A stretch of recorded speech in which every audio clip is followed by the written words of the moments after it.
Aí eu entendi o versículo: o perfeito amor lança fora medo. O amor, ele vai esquecer disso. A nossa relação com Deus deve ser uma relação de amor pelo Senhor. De amor. E por este amor faz com que venha a ser dissipado muitos dos medos que nós temos. Muitos dos pés, né? O pé atrás que a gente tem normalmente nas relações. Você só tira esse pé atrás quando você de fato ama o Senhor. Convite de Deus para nós. Lembra daquela máxima que diz: amar a Deus de todo o seu coração, de todo o seu entendimento. Convite maior, Senhor, convite de amor. Porque se você amar a Deus com todo o seu ser, com todo o seu entendimento, com toda a sua convicção, então esse amor, ele vai dissipar o medo de como é que vai ser no futuro, o medo de como é que vai ser dali para frente. Essa aliança de amor, ela vai superar, sabe, o incômodo que muitas vezes seremos expostos, o incômodo que muitas vezes nós passaremos. E eu vejo, querido, que a igreja, desde o início, ela captou essa ideia. Ela entendeu essa ideia. E não me espanta que Deus se manifestava muito mais poderosamente, né, quando a gente vai vendo naquela realidade, do que muitas vezes hoje na nossa ótica de viver com Deus. Quando a gente vai vendo assim, como Deus se manifestava em sinais, se manifestava em presença, assim, quando a gente vai lendo o Novo Testamento, às vezes ele questiona: como é que isso hoje e tal, não sei o quê. Mas o amor que os caras tinham, velho, por Jesus, sabe? O amor, a entrega mesmo que os caras tinham da criação de Jesus era tão grande, velho, que não tinha como não ser diferente. Não tinha como ser diferente. Quando a gente ouve histórias, por exemplo, de que acontece, sabe, em países islâmicos, em países da África, onde há assim, uma perseguição assintosa mesmo, não uma perseguição velada, a gente vive uma perseguição meio que travestida. Uma perseguição hoje, ela é bem travestida hoje. Eu acho que hoje a perseguição que hoje nós vivemos, ela é mais na ótica de tirar o comodismo, tirar o bem-estar, do que propriamente uma perseguição contra a própria vida da pessoa. Mas nós vivemos em outras regiões do mundo perseguições semelhantes a essa que está na Bíblia, de risco de vida mesmo. Recentemente apareceu em vários jornais, quantos que viu jornal nacional, tudo, uma pessoa, uma mulher que fora condenada porque se converteu ao cristianismo. Apareceu em vários, houve uma comoção pública em relação a isso, mas porque apareceu na televisão. Quantos hoje não são condenados porque se converteram ao cristianismo e a gente não soube na televisão? O nível de perseguição que a gente tem hoje, ele no Brasil, ele é mais sobre a outra, de tirar o conforto. E é pena que ainda assim nosso nível de aliança com Deus, ela muitas vezes era testada, e infelizmente nessa prova quantos caem? Eu queria, queridos, que ao ver um pouquinho a história, vou ver só algumas histórias do Antigo Testamento aqui, do Antigo Testamento não, do livro de Atos, do Novo Testamento, da igreja cristã. Se a gente visse assim, algumas histórias que mexessem na gente, a ponto da gente entender, querido, que a gente tem que aproveitar o tempo que vivemos, porque de fato, se passamos por perseguições, não se compara às perseguições que muitos irmãos nossos estão passando, e não justifica você deixar o Senhor simplesmente porque você não está recebendo um afago que você queria ter, que você não está recebendo aquele conforto que você queria ter. Ou você não está tendo aqueles momentos de euforia que o mundo propõe ilusoriamente. O mundo propõe ilusoriamente. E a minha oração, querida, é que a sua relação com o Senhor transcenda tudo isso. Seja superior a tudo isso. Que em um mundo de bem-estar e comodismo, nosso amor por Deus, nossa aliança com o Senhor, supere esses valores. Amém? Atos, capítulo 4. E aí, eu queria que realmente você acompanhasse aí com os irmãos. Se você tiver alguém que não estiver comigo, por favor, se aproxime de quem está, porque senão você vai ficar meio solto. Meio solto, meio não, totalmente solto. Vejam só, o que nós vamos ler aqui eu vou ler só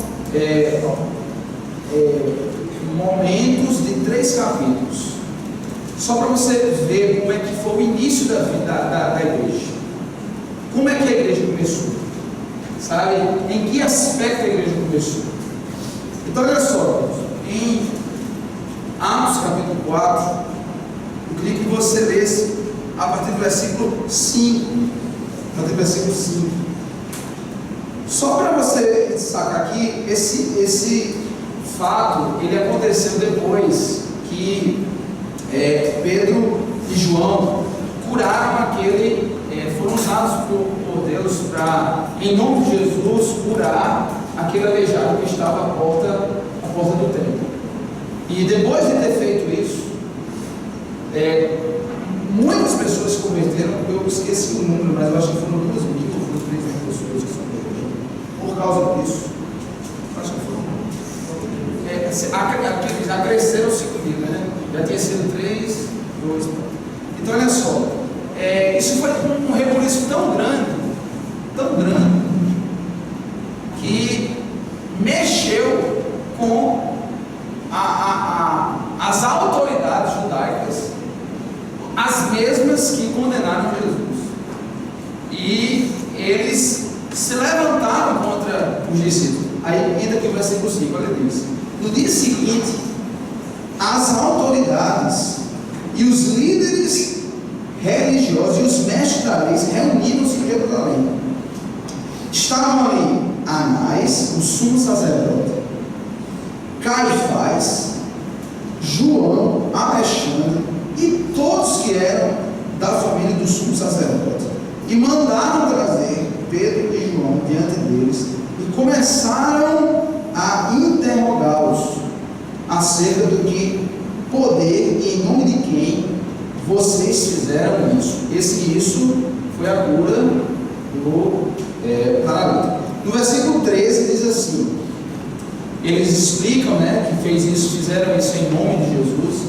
No versículo 13 ele diz assim: vendo a coragem, subindo esse negócio, essa coragem, alguns textos falam ousadia, vendo a coragem de Pedro e de João, e percebendo que eram homens comuns e sem instrução, eles ficaram admirados e reconheceram que eles haviam estado com Jesus.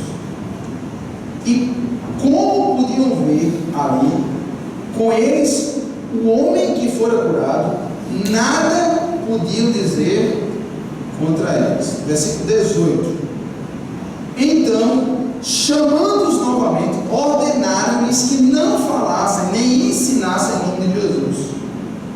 Mas Pedro e João responderam: julguem os senhores mesmos, se é justo aos olhos de Deus, obedecer os senhores e não a Deus, pois não podemos deixar de falar do que vimos e do que ouvimos. Lá no versículo 21 diz assim: depois de mais ameaças, eles o deixaram ir e não tinham como castigá-los, porque todo o povo estava louvando a Deus pelo que aconteceu. Agora lá no versículo 31, diz assim: depois de orarem, tremeu o lugar em que estavam reunidos. Que lugar é esse? quando eles saíram daquele momento com o sumo sacerdote lá, o sumo sacerdote e tal, e que eles liberaram, o que é que a igreja estava fazendo? Aqueles que haviam se convertido estavam reunidos, todo mundo junto, orando por Pedro e João. Estava orando, eu fico pensando assim, liberta os caras, né? Cuida para que eles não sejam açoitados e tal. E aí o que acontece? Pedro e João chegam justamente no momento que a igreja está reunida, orando por eles. Diz que essa oração é tão grande, tão poderosa, foi tão poderosa, que o quê? Que tremeu o lugar em que estavam reunidos. Agora olha que fantástico. E todos ficaram cheios do Espírito Santo e anunciavam corajosamente a palavra de Deus. Primeiro ato evangelístico da igreja forte foi imediatamente seguido de ameaças. Dizer, meu irmão, não fale disso. Não fale. Não fale, porque se você falar, a gente vai prender, vai matar, fazer o que for. Sabe o que é que eles fizeram? Eles oraram, foram cheios do Espírito Santo e falaram ousadamente a palavra do Senhor. Eu fico pensando, quantas pessoas se calam porque o patrão diz assim, ó, você não pode falar. Quantas pessoas se calam, por exemplo, na universidade, porque diz assim, ó, você não pode falar de Jesus. Você não pode falar de Jesus. Olha só, a marca da igreja cristã sempre foi ameaças. Ameaças para calar a igreja. Você não acaba isso. E o que é que a igreja fez? Eles anunciavam corajosamente a palavra de Deus. Aqui, queridos, eles só foram o que? Ameaçados. Aqui eles só foram ameaçados. Se você for mais à frente, no capítulo 5, versículo 17, presta atenção agora no versículo 17. Como nunca antes, o povo começou a se voltar para eles. O próprio povo começou a se voltar aos discípulos. A mensagem dos discípulos estavam pregando. Estava se convertendo. Você tem noção, velho? Eu, cara, naquela época aqui não existia microfone, nem telefone, não existia nada. Você acontecer, milhares se convertendo a partir da pregação de alguns, milhares, rapidamente, isso é rápido. O quanto isso foi espantoso para os judeus daquela época, unidos. E aqui, ó, no versículo 17, então o sumo sacerdote e todos os seus companheiros, membros do partido dos saduceus, ficaram cheios de inveja. Por isso mandaram prender os apóstolos, prender de novo, cara. Mandaram prender os apóstolos, colocaram numa prisão pública. Mas durante a noite o anjo do Senhor abriu as portas do cárcere e levou-os para fora. E disse: dirijam-se ao templo, relatem ao povo toda a mensagem desta vida. E essa vida aí é com letra maiúscula, é o Senhor. No versículo 25, lá diz: nesse momento chegou alguém e disse: os homens que o Senhor puseram lá na prisão, os caras estão lá no pátio, ensinando o povo. Então, indo para lá com os guardas, o capitão trouxe os apóstolos, sem uso de força, porque temia que o povo apedrejasse-os.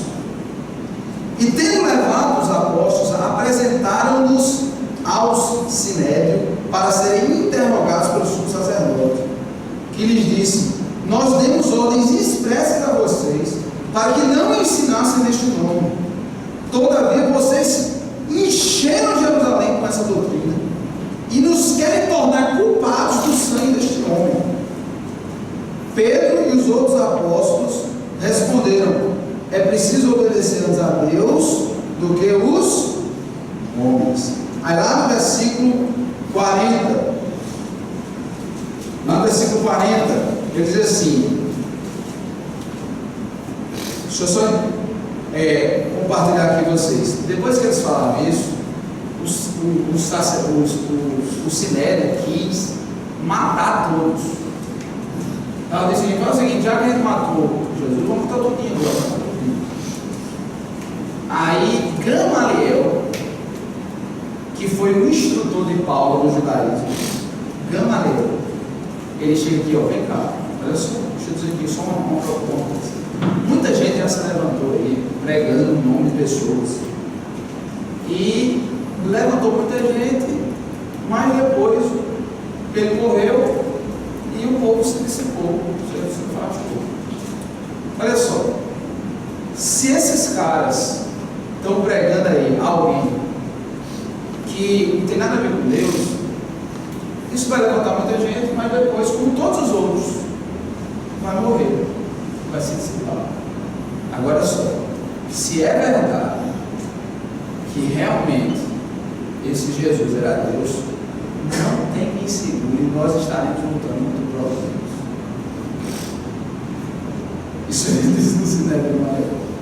E aí os caras diante disso, ele fez, vamos liberar os caras. Só que antes de liberar, sabe o que fizeram? Açoitaram os caras. Olha aqui o versículo 40. E eles foram convencidos pelo discurso de Gamaliel. Chamaram os apóstolos, mandaram açoitá-los. E depois ordenaram-lhes que não falassem em nome de Jesus e os deixaram sair de verdade. Olha o versículo 41, olha o que foi fantástico. Os caras foram açoitados, e açoite, meu irmão, não é palmada não. Não é palmada não, é açoite romano. Quem conhecia aqueles vergões de couro com osso, né, sabe o que é açoite mesmo. Olha que depois de terem sido açoitados e ameaçados mais uma vez, no versículo 41, os apóstolos saíram do Sinédrio alegres por terem sido considerados dignos de serem humilhados por causa do mundo. Impressionante, como é muito diferente. É muito diferente da perspectiva conformista que muitos de nós cristãos temos, que tem que achar, deixa Deus porque não está mais passeando. Antigamente eu vivia em festa, eu vivia não sei o quê, aí porque não tem mais isso, aí deixa Jesus porque é muito paradão. É diferente demais, velho. É muito diferente. Se sua relação com Deus for meramente nessa linha de bem-estar, nessa linha de conforto, realmente, cara, você não conheceu o Senhor. Realmente você não conheceu o Senhor. Porque a relação com Deus ela é tão forte, tão grandiosa, que faz com que esses caras aqui, depois de ter sido, primeiro eles foram presos, foram ameaçados. Depois eles foram vai crescendo. Eles foram açoitados. Depois de ter sido açoitados, os caras saíram alegres por ter sido dignos de sofrer por causa de Jesus. De terem sido achados dignos de sofrerem por causa de Jesus. Que noção. Hoje, se fosse hoje, eu saía murmurando. Eu fui inventado esse negócio.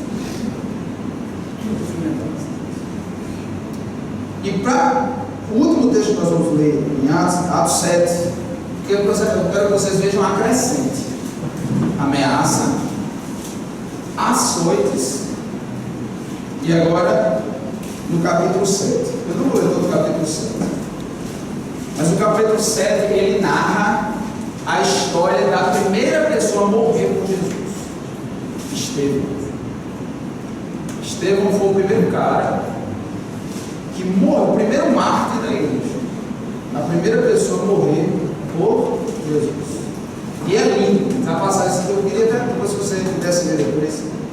Mas assim, antes ele foi apedrejado, e o texto diz assim, que quando ele ia ser apedrejado, ele olhou para o alto e viu os céus abertos, ele viu o próprio Jesus. E ele fica tão encantado com Jesus, tão encantado com tudo que ele está vendo, que o texto não narra sequer ele fazendo uma referência assim, ele foi morto por apedrejamento. E a narrativa assim, dele se encontrando com o Senhor, isso é muito fantástico, muito lindo. E antes de ser apedrejado, o cara prega. Antes de ser apedrejado, o cara prega. Esse livro de vocês conta a história de um romeno que foi ameaçado a não pregar no Senhor, foi ameaçado de morte. E a frase que ele usa é fantástica, ele diz assim, ó: sua arma é me matar, a minha arma é que eu estou disposto a morrer por Cristo. Sua arma é me matar, e a minha, eu estou disposto a morrer por Cristo. Fantástico isso. Olha no versículo, no capítulo 7, versículo 54. Olha aqui junto. Versículo 54.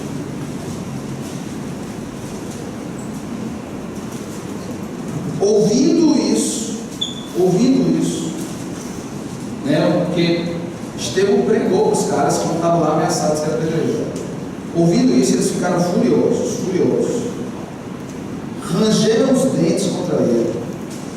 Mas Estevão, cheio do Espírito Santo, levou os olhos para o céu, levantou os olhos para o céu, viu a glória de Deus, viu Jesus em pé à direita de Deus, e disse: eu vejo os céus abertos, o Filho do Homem em pé à direita de Deus.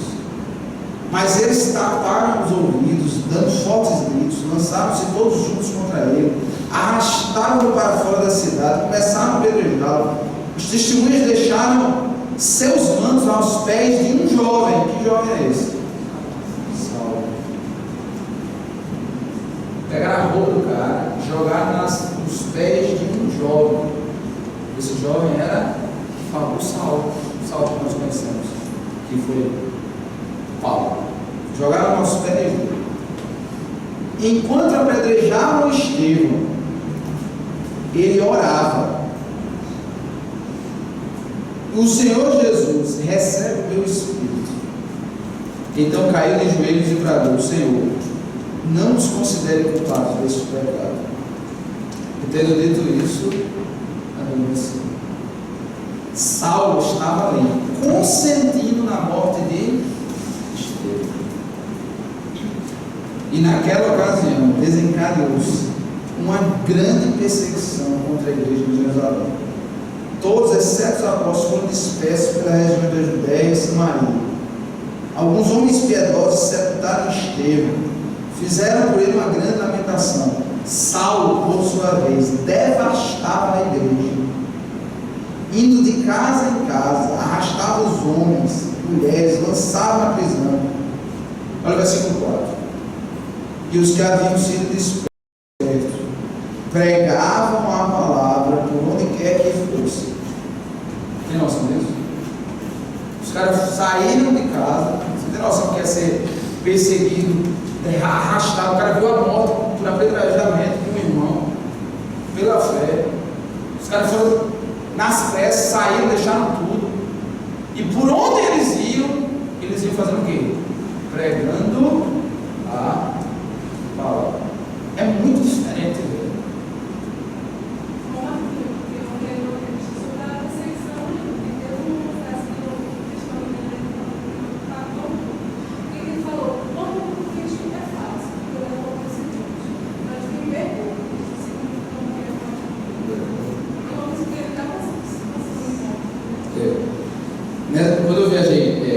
Quando eu viajei ano passado, ano retrasado, eu estava em São José dos Campos e teve a oportunidade de ouvir um pregador, um pastor numa igreja no Egito. A igreja no Egito, esqueci o nome dele. Mas ele contando a história de uma irmã lá que se converteu, que ela se converteu. E quando ela chegou em casa, ela contou que tinha se convertido ao marido. O marido era assim. Ela contou que tinha se convertido ao marido. O marido diz assim: a partir de agora, assim, ou você nega para mim agora isso, ou você rejeita para mim agora isso, ou você nunca mais vai me ver nem ver seus filhos. E sai da casa daqui agora. Ou você nega o que acabou de me dizer, ou você sai daqui agora e sabe, nunca mais você vai me ver nem ver seus filhos. Pois ela saiu de casa, desde então nunca mais viu seus filhos, seus filhos, por amor a Cristo. por amor. Sabe o que é que eu vejo, gente? Assim, ou a gente está com uma concepção muito rasteira do que é ser religioso, né? Ou a gente tem que considerar que o que nós façamos hoje é muito aquém do que os primeiros cristãos passaram. Muito aquém. E o Evangelho nos chegou hoje por causa da ousadia desses caras. Você está hoje aqui sentado na sala de escola bíblica, com ar-condicionado, com tudo, né? Tudo bom e melhor. E muitas vezes nós reclamamos do que nós estamos vivendo. Eu penso que Deus espera de nós que nós nos aprofundemos mais em ver o amor que os irmãos nos proporcionam. E nós nos avaliamos. Eu ia ler Atos capítulo 2, eu não vou ler mais por causa do tempo, mas se você quiser ler depois, fala sobre a igreja de Esmirna. Atos capítulo 2, do 8 ao 11. Foi uma carta escrita para uma igreja. Vou ler para vocês, eu não vou explicar como eu explicar, mas eu vou só. Apocalipse 2. Essa igreja, a igreja de Esmirna, do 8 ao 11, interessante, diferente de outras cartas para as outras igrejas, Jesus não faz nenhuma repreensão. Se você for ler, por exemplo, a carta anterior, ele tem contra ti isso, tem contra ti aquilo. Tá? Na igreja de Esmirna, ele simplesmente elogia ele. Só isso. Simplesmente elogia ele. Não traz nenhuma repreensão. Ele elogia a igreja e traz uma promessa para a igreja. Você tem noção? Olha o que ele diz aqui. E o anjo da igreja de Esmirna escreveu: estas são as palavras daquele que é o primeiro e o último, aquele que morreu e tornou a viver. Eu conheço suas aflições, eu conheço a sua pobreza, mas olha só, você é rico.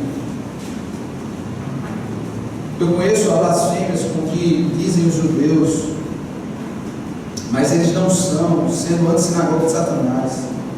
Olha que ele diz: não tenha medo do que está prestes a sofrer.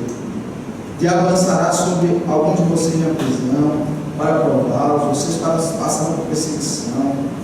Olha como ele diz assim: seja fiel até a morte, e lhe darei a coroa da vida. Aquele que tem ouvidos, ouça o que o Espírito diz a igreja. O vencedor, de modo algum, sofrerá a segunda morte. Dietrich Bonhoeffer, que era um cara que foi para um cristão, que foi para um campo de concentração em 1945. Ele, no campo de concentração,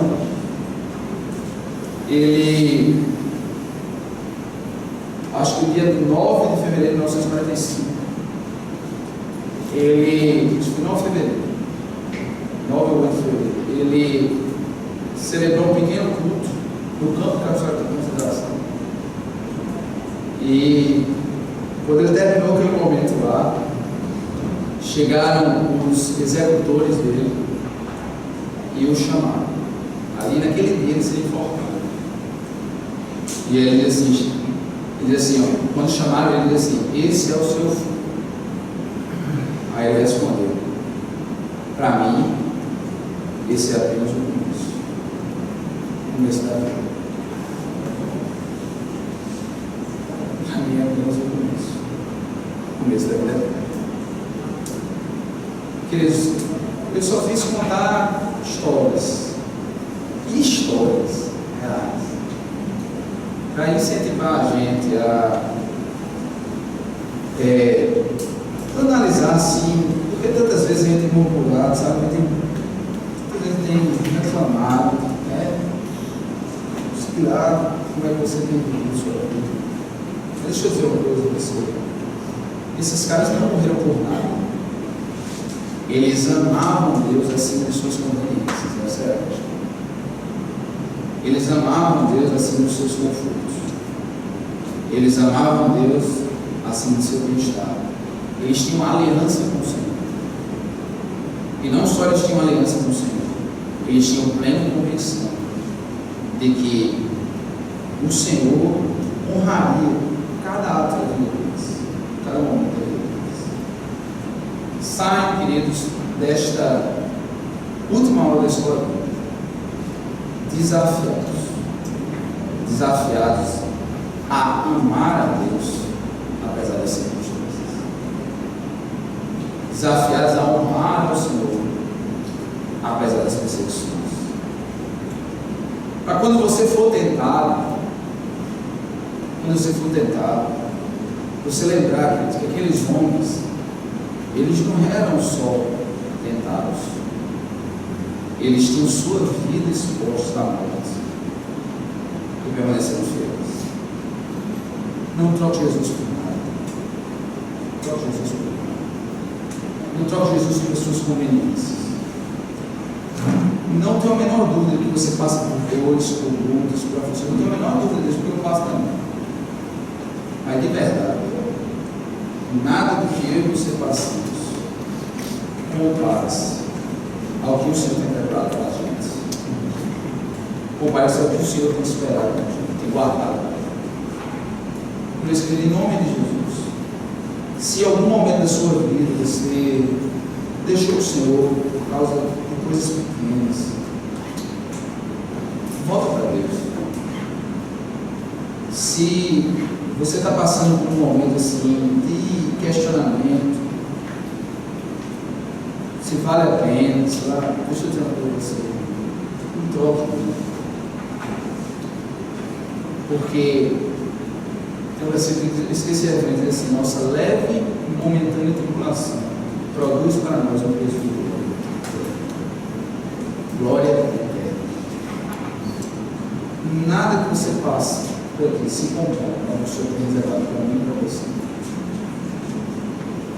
E que o Senhor nos ajude a ser ousados, corajosos, para ser fiel até o fim. Ser fiel até o fim. Para, como um termo aqui, no final, recebermos a coroa da vida. Mas, querido, muito obrigado. Muito obrigado por todas as aulas que nós tivemos aqui. Muito obrigado, Senhor Jesus, por cada lição, Pai, que, ó Deus, Tu falasse aos nossos corações através de Cláudio, das vezes que eu vi. Obrigado, Deus, por cada intervenção, cada complementação que Teus filhos, Deus, faziam, que era tão importante, Deus, para essa aula. Mas, Pai, eu te peço em nome de Jesus, nos ajuda, Deus, a sair daqui, Deus, ousados, destemidos, por viver para Ti. Deus, que nada nos cale, que nada nos silencie, que nada nos tire dos Teus caminhos, que nada nos tire, Deus, do Teu foco. Eu te peço, Deus, em nome de Jesus, que ao olhar, Pai, os irmãos que padeceram para que este Evangelho chegasse até nós hoje, nós venhamos a entender o peso da responsabilidade que está sobre as nossas mãos. Que nós, responsáveis por uma geração que vai proclamar Jesus, as que virão, compreendamos o nosso papel. História avança, somos um povo que recebeu a responsabilidade de anunciar Jesus para as futuras gerações. Deus, em nome de Jesus, que nós não sejamos fracos, que nós não sejamos, Pai, medíocres, que nós não sejamos, ó Pai, medrosos, Que nós não sejamos acomodados, que nós não sejamos daqueles que trocam Jesus por 30 moedas de prata. Deus, em nome de Jesus, coloca o nosso amor por Ti além das nossas comodidades. Nos ajuda a compreender uma aliança de vida, na alegria e na dor. Porque, Senhor Jesus, vivendo isso, nós teremos contigo, ó Pai, o maior prazer que podemos viver, de estar com aquele que nos criou, aquele que nos fez, aquele que tem planos de paz, não de mal, planos de bênção para nós. Deus, reacenda a esperança viva em nossos corações, da glória eterna. Que não estejamos seduzidos por esse pouco tempo que passamos aqui, mas que sempre estejamos com os nossos olhos na glória. Pai, eu te peço, Deus, abençoa cada um de nós, nos fortalece em teus caminhos, nos sustenta na caminhada, nos ajuda, Deus, a seguir aqui, independentemente das consequências, e que teu nome seja manifesto e visto em nós, que a tua glória seja vista em nosso mundo. Pai, Deus, fortalece-nos, nos ajuda em nossas fraquezas, nos ajuda em nossas tribulações. Pai, como nessa carta, Deus, tu dissesse que eu conheço tua pobreza, conheço tuas tribulações. Senhor, tu sabes exatamente as nossas tribulações, as nossas limitações, as nossas dores. Tu conheces exatamente cada uma delas. Nada disso passa, Pai, desconhecido a ti. Portanto, Deus, em nome de Jesus, na confiança de que tu estás nos sustentando, na confiança, Deus, de que tu estás trabalhando na nossa vida e através da nossa vida, nos despede, Deus, daqui na consciência de que somos discípulos teus, discípulos radicais, não discípulos, Deus, que são extraídos da fonte por qualquer vento, mas discípulos que se enraizaram na rocha eterna, que nunca se afastará de ti. Deus, se havia aqui pessoas que um dia se afastaram de ti, traz de volta em nome de Jesus. Se havia aqui pessoas, Deus, que estavam, sabe, bambeando, sem saber se iria continuar ou não, em nome de Jesus, fortalece-os, faz com que reacenda dele um amor que lança fora todo o medo. E Pai, que todos nós saímos aqui destemidos, cheios do teu Espírito, que como naquele dia onde a igreja estava reunida, foram cheios do Espírito Santo para falar com ousadia a tua palavra, que assim aconteça em cada um de nós hoje, em nome de Jesus, e que essa manhã seja uma manhã que seja como um divisor, seja uma manhã Deus marcante, assim, meu Deus, nada vai me separar de ti, nada vai me impedir de manifestar esse amor.